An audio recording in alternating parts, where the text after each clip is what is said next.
Welcome back to the Overtime. Tonight we have with us Jacob Larson, and right now we're being joined by the man, the myth, the legend, Austin Davis, who's here to discuss a few topics that are receiving some buzz around northern Arizona.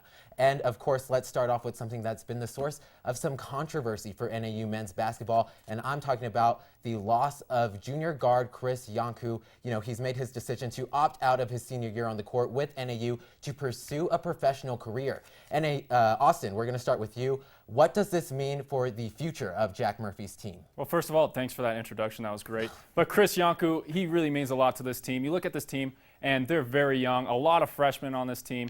And Kris Yanku is that veteran presence that the Jacks desperately need. I mean, they only have another, Akko Kaluna is the only other one that has a little bit more experience. But Kris Yanku, 14.7 points per game, 4.8 assists per game. You know, he's a scorer and facilitator on that team. And then he's clutch. Okay, there's a reason he's got the nickname the Turkish Mamba. He drives to the basket, gets fouled, 82% free throw shooter. And then you look at the year before, led the whole NCAA in percentage of his points coming from the free throw line. All right, Austin, we got your take, but Jacob, what do you think? What does this mean for the future of NAU men's basketball? Yeah, I agree with Austin in that he is a big cornerstone of this program, and he has been for the past 3 years.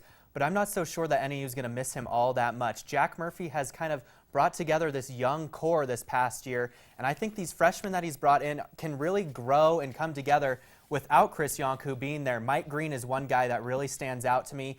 He's definitely capable of running the point. He did it this year already. And I think that without Kris Yanku, maybe this might bring the team a little closer together and they might have a better season than they did last year. All right, well, definitely something we're just going to have to wait and see. But as the school year is coming to an end, many athletes on both the collegiate and high school level are definitely shining brighter than others. And right now, we're going to talk about who we think deserves the title of Best Athlete of the Year. And Jacob, we're going to start with you this time. Who do you think deserves this title? Yeah, I'm going to have to go with Emmanuel Butler on the football team. 1,208 yards total receiving this year. He averaged 109 yards per game and scored 15 touchdowns this season.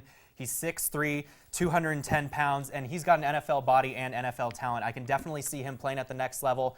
Obviously, having Case Cookus there this year really helped out Emmanuel a lot, but a lot of these plays that Emmanuel makes are just incredible. I was watching these highlights. It's just crazy, some of these catches that he makes. That's why I think he's the best athlete here in Northern Arizona. Yeah, well, Emmanuel Butler, Case Cookus, definitely, I've said it before, dynamic duo out on the field. But Austin, who do you think deserves this title for collegiate best athlete of the year? Well, hey, Jacob, you're right on. I mean, I see Emmanuel Butler in the NFL in the future, but I have to go with my close personal friend. I'm sounding like Stephen A. Smith. Janae Vander Ploeg of NAU Volleyball. JVP, MVP, as I like to say. I mean, she's the first player in the Big Sky Conference to ever win 3 straight Big Sky Player of the Week honors. And, you know, she's got 563 kills this year alone, which was good for the most ever in NAU history. And not to mention All-American, AVCA, All-American honorable mention. And then, of course, Big Sky Player of the Year in the regular season and then also the tournament.